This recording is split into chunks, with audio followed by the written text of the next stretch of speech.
Welcome to Sports Talk. Hello everyone, welcome. This is Nick from Top Notch Sports, and today we're going over the 2023 Jacksonville Jaguars salary review and off-season moves for 2023. The Jacksonville Jaguars in 2022 finished first in the AFC South with a record of 9-8, making the playoffs, beating the Los Angeles Chargers in the first round, and ultimately losing to the Kansas City Chiefs in round 2. If anybody is going to say the Jacksonville Jaguars was their number one pick for winning the AFC South or even making the playoffs or doing any of that, they're completely lying. I was a fan of Jacksonville. I like Trevor Lawrence a lot. Yeah, I like, Doug P a lot. I have a lot of respect for what he did in Philadelphia. I feel like that situation wasn't really handled correctly to get rid of him after he won a Super Bowl. Just very strange situation. The best guy in the NFL to develop a quarterback, in my humble opinion, Doug Pederson. I love Kyle Shanahan. He makes offenses simple. There's a lot of coaches out there, man. Quarterback guru whisperer back in the day, John Gruden, right? Remember, he was supposed to be the guy. And I can keep naming 1,000 of them. Oh, Josh McDaniels, he's a great one, right? Wink, wink. No, Doug Pederson. I remember Carson Wentz, real quick story. Carson Wentz, his rookie year, I remember being in Atlantic City with my cousins who were Eagles fans. And I would never forget when Doug Pederson first became the head coach there. We were watching the news conference, and they were saying that, Carson Wentz is taking hits during practice, which was an old school mentality. Not only was he taking hits during practice, this dude was throwing the ball 40 to 50 times a game when he was a rookie. And he was learning how to throw the football. Not only just throw the football in bad weather, throw the football in good weather, and just getting reps, because reps are what matter for quarterbacks, especially young quarterbacks. When you got a guy like Trevor Lawrence and Doug Pederson installs confidence into Trevor Lawrence, that is a winning formula. And he continues to allow Trevor Lawrence to work towards his strengths, whether it's running the ball, throwing the ball, doing read options, RPOs, whatever it is. Doug Pederson has something in mind, and that is my tip of the cap to old Doug. All right, so let's get this thing rolling here, okay? Jacksonville, 9-8. If you're new to this series, welcome. If you're not new to this series, welcome back, okay? What we're going to be doing here is a salary review video. We're going to be looking at this Jacksonville Jaguars salary situation, which is not good. We're going to look at their depth chart. We're going to be doing a mock offseason, mock free agency, mock draft. So let's hop right into this thing. First things first, what you see here is the depth chart, okay? And these are guys that are currently under contract. The guys in green, if you cut them, you save money. Guys in red, you cut them, you lose money. Very simple, okay? Top left corner, you see that you have negative $17.1 million. Quick example, if you go out and cut Roy Robertson Harris, you would save $7.8 million. Cut someone like Cam Robinson, you lose $3.7 million. You would never cut somebody in red, but you might consider cutting some guys in green. You got to say, are they worth the amount of money that they, that you can save by keeping them? Roy Robertson Harris really picked up in the playoffs. $7.8 million is worth it. Shaquille Griffin, $13.5 million. Pretty dang good corner. Jamal Agnew, phenomenal kick return guy, phenomenal, versatile offensive weapon, $4.5 million. Is he worth it? Okay, these are questions you got to ask. Here's my theory on it. Okay, you have negative $17.1 million.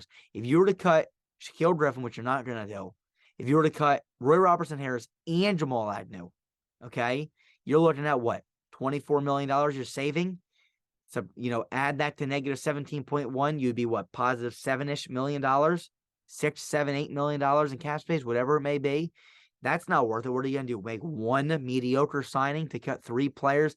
Absolutely disgusting. You're not going to do it. So looking at the roster from this point of view, you're just not going to go out and cut a ton of players, right? Your negative cap space, you know that. So there are ways now around it too. I mean, we saw Doug Pederson in Philadelphia do it, and again, I got to give that to their GM, what's his face? Howie Roseman. Okay, Howie Roseman for being able to do that, because he's just an absolute genius when it comes to saving money somehow with negative cap space and working out the stuff. There's ways to do it, but in this series, we try to keep it legit, try to use a hard cap. So that's what we got. So real fast is after Ross. Let me know who you think they cut on the screen. Let's get to this. Here's our notable losses. Now, first things first, I want to go over percent of snaps played. Percent of snaps played is calculated by the percent of snaps a player plays when they're active for the game day roster. If someone was on the IR for 97% of the season this year, doesn't get counted against them. If they only play one game this season, they played 100% of the snaps, it would say 100% of the snaps. Okay, I know that might sound disgusting, but that's how this is calculated. So, again, let's start here. First things first, tight end, Evan Ingram. Expected contract is a 2-year, $15.1 million deal. He plays 77% of the snaps. Next guy, defensive end, Dwayne Smoot. Expected contract 2-year, $27.5 million. He played 45% of the snaps. Next guy, wide receiver Marvin Jones. Expected contract 2-year, $6.9 million deal. Plays 66% of the snaps. And last but not least, right tackle Jawan Taylor. Expected contract 3-year, $17.5 million deal. He played 97% of the snaps. Now, a typical good rule of thumb is you play a high percent of the snaps and you play well during those high percent of snaps, they typically want to bring you back. With the Jaguars' salary cap situation, it's not likely. The only way that you can bring many of these guys back is if you franchise tag them in theory. One guy we consider. Now, we made this video a few weeks ago, okay? And my one friend's a Jaguars fan that helped us put together some of these videos. Evan Ingram is an interesting character. After the playoffs, you got to consider maybe even putting a franchise tag on him and then trying to extend him long term. Phenomenal weapon. And if someone knows how to use tight ends, it's Doug Pederson. So you really got to consider that. And that's not a move that we made. But again, franchise tag him is the only way that we could possibly make this happen. So let me know what you think in the comment section below. Should we franchise tag Evan Ingram? Will the Jaguars franchise tag Evan Ingram? Is another question. All right, so here we go. Let's now look at our potential targets. Here are our potential targets, okay? So now with negative $17.1 million in cap space, and, that means you can't make moves unless you make cuts. We're not making any cuts. Again, to free up $17 million and then to actually get to the positives of, save, bring back a player, re-sign a guy, sign someone in free agency, just not worth it cutting 3 guys for the price of 1. So with that being stated, you still got negative $17.1 million in cap space. Now, our team needs, what are we going to do? Well, you need a tight end, offense tackle, cornerback, and safety. Well, the first thing we're going to do in the first round is we're going to draft offensive tackle Broderick Jones. Is he going to fill in that right tackle position? You're losing some players. You got to fill somebody in. You don't really want to start Walker Little, so Broderick Jones might be the guy to go to protect Trevor Lawrence for the next 15 years, okay? Really good pick here in the first round. In the second round, we're going to go out. We're going to draft tight end Dalton Kincaid. Now, again, here's the situation here. If you bring back Evan Ingram, you don't got to do this. Maybe you draft a safety. Maybe you draft a cornerback in the second round. But again, that's if you franchise tag him. In our model, we don't have you franchise tagging him. Again, some things have changed since we first made this video. I feel like you guys really should and you might. But again, according to what we got here, we get you, drafting Dalton Kincaid. The third round, we got you drafting cornerback Travius Hodges-Tomlinson. Okay? Now, that's filling in 3 needs in the first 3 rounds. Probably all going to be starters day 1. And you can still draft a safety in the later rounds. So now let's go and look and see what our 2023 expected lineup looks like. Here's our 2023 expected lineup. Now, again, we're still got negative $17.1 million. You don't see no orange. You don't see no yellow. You don't see no green. You don't see no pink. So what does that mean? Yellow means placeholders. We don't feel like you have a placeholder on this roster. Nobody's that bad. Okay? This is a really solid all-around lineup. Okay? Orange. You're not re-signing nobody. All right. Yeah, and so be. You don't have the money. Green means you sign somebody in free agency. You don't see that either. But you do see light blue. Those are your draft picks. We're drafting Broderick Jones to be a starter. We're drafting Dalton Kincaid to be a starter. We're drafting Travius Hodges-Tomlinson to play in our lineup.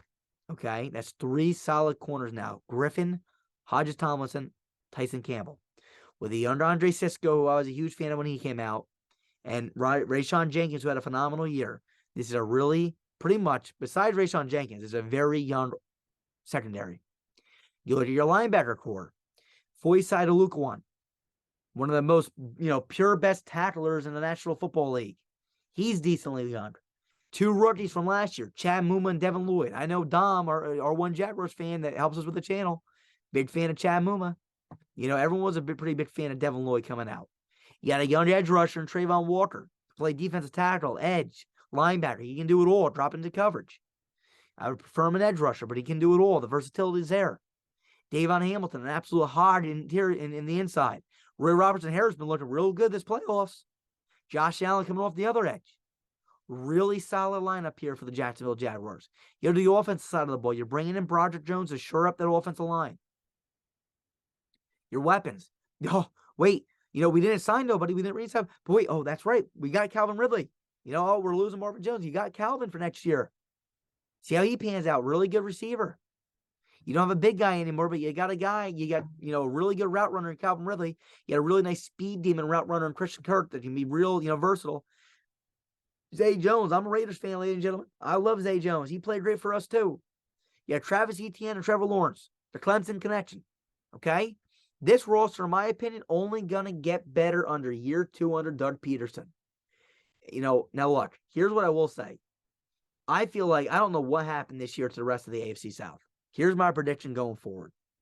You went 9-8 last year. The Tennessee Titans went 7-10. The Tennessee Titans, I feel like, are about to fall off a cliff. I love Mike Vrabel. I think he'll make the team competitive. They might steal a game from you guys next year, but they're not going to be competing for the number 1 seed in the division. The Indianapolis Colts, I feel like, are a really good roster on paper. I like Frank Reich personally. I feel like them screwing him every year and making him get a new quarterback and not giving him a veteran that he liked. And when he did get a veteran, Carson Wentz, they kind of liked, they made him get rid of him, and then they bring him Matt Ryan. They kind of screwed him. Depending on who the Colts, coach becomes, they could be competitive next year. They got a really solid lineup if they can figure out that quarterback position, whether they draft one or they bring in someone like Derek Carr. It could be really solid over there in Indianapolis. Houston, still a shit show, let's be honest. So, what do I think? I think you guys, Tennessee and Indianapolis are all going to be duking it out a little bit for the top. I don't think Tennessee is going to be up there. I think if anything, it's going to be Indy and Jacksonville. If Indy makes all the right moves, they very well could, be a runner-up for you guys. But this team is extremely young, extremely talented, with a really good head coach. Last season, you guys went 9-8 under Trevor Lawrence in year 2, made great strides. I think Trevor Lawrence even makes better strides in year 3 under Doug Pederson. That being stated, I feel like the Jacksonville Jaguars in 2023 go 10-7, finish first in the AFC South, and win a game in the playoffs. They could win 2, but I think they win a game. Let me know what you guys think in the comment section below. It's still a very, very young team. I feel like this team could be a Super Bowl contender in a few years from now. But give them time, let them get their cap space back up, and this team, another move or two, to get this team into the playoffs. I mean, not into the playoffs, into the Super Bowl, I'm sorry. Let me know what you think in the comment section below. We'll see you guys soon. Peace. We are Built Better.